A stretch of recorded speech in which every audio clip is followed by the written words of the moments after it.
help you drive by reading your mind. As I sit down in Nissan simulator, I prepare myself for the fact that a cohort of researchers could scrutinize my skills as a wheelman with more rigor than the most aggravating backseat driver. And I accept that this process involves wearing what looks like a too small, sideways bicycle helmet, which holds 11 electrodes poking through my hair. For each corner, there'll be an evaluation of your driving smoothness, says Lucian Gheorghe, the Nissan researcher in charge of this rig. The electrodes tickling my scalp measure EEG activity, those very faint electrical signals in my, and your, brain. Gheorghe is interested in motor-related potentials, a specific pattern of activity the brain creates as it prepares to move a limb. It takes half a second for the body to translate that signal to the wave of an arm or kick of a leg, and Nissan wants to exploit the gap. If a computer reading the signals knows I and #X27 am going to turn hard right, before I do it, it can help out by turning the wheels earlier. At high speeds, every fraction of a second counts. Those 500 milliseconds of advance notice is enough for active safety systems to kick in, and hopefully make driving smoother and safer. The driving simulator, which Nissan demonstrated at CES in Las Vegas last week, includes a seat and basic steering wheel, but no pedals. The sim controls speed, in front of 3 wide screens giving an almost wraparound view of a Norwegian mountain road. I don't have much chance to take in the fake scenery before the car gets going, and it takes me a moment to adjust to the sensitiveness of the wheel.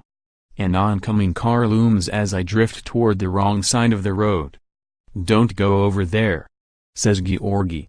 I jerk back. The computer monitors it all, and compares my actions to my brainwaves, learning how I drive. I can feel it judging me. On a big screen above me, Nissan has rigged up a graphic display showing some of the inner workings of what it calls the brain-to-vehicle, or B2V, system, with colorful pictures of gray matter. A red patch flashes right on top of my brain, in the motor cortex, when I plan to move. You have control of feet there, and your hands right next to it, so we always look at this area, says Gheorghe.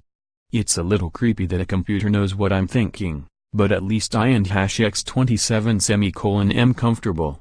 The system is not invasive, and Nissan has worked to make the helmet easy to wear. Older systems looked like a shower cap with 64 electrodes and squirts of conductive gel. With this, there are just a few pins touching my head, held in place with gentle elastic cords. The headgear is wireless, with a Bluetooth transmitter on one side, and a battery on the other.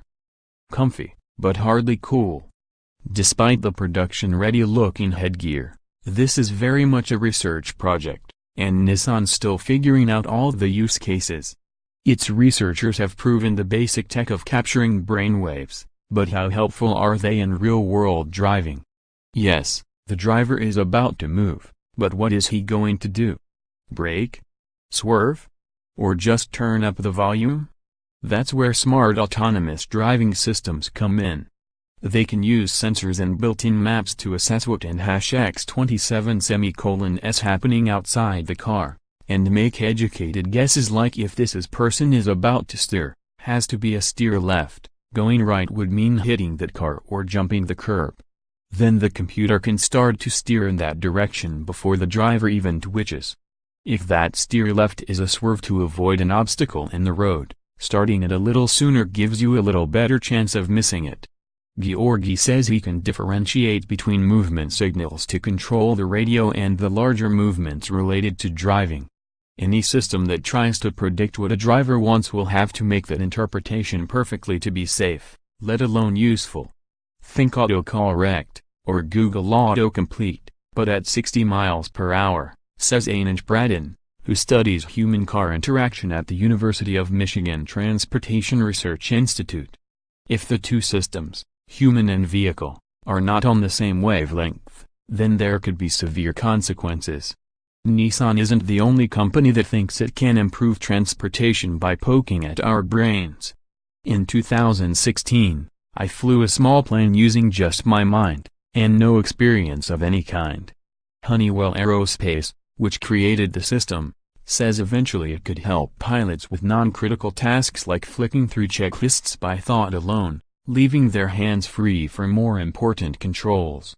At Stanford, researchers are measuring brain signals and other physiological measures like heart rate and pupil size to see how much thinking effort, or cognitive load, driving tasks take, and when human drivers really have to concentrate. That could lead to smart systems that inhibit notifications like text messages at critical times, sudden traffic, bad weather, busy intersections, but will let them through. There's not much going on. And semi-autonomous cars, like autopilot-equipped Teslas, could monitor the mental state of the human driver, and know if it's okay to ask them to take control, or if they and #x27 so wrapped up in Instagram on their phones that they and #x27 need a few seconds to figure out what and #x27 is happening. That could be the real power use case for this system, something that currently is being done only via IR head tracking, says Pradhan. Nissan is already testing its setup on the road. I drive every day wearing this from work to home, and home to work, says Gheorghe. So do dozens of his team members in Japan and Switzerland, recording their daily drives, gathering data to analyze later, and refining the readings and predictions.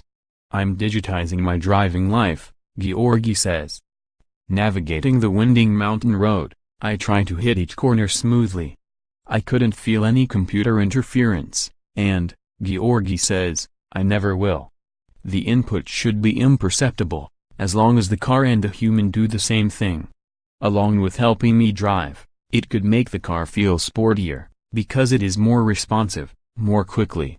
And if I and #x27 let a convertible mess up my hair for a more thrilling drive, why not a goofy helmet? Without a pilot's license, or frankly, any experience, Wired and number 39 Jack Stewart flew a plane using just his thoughts.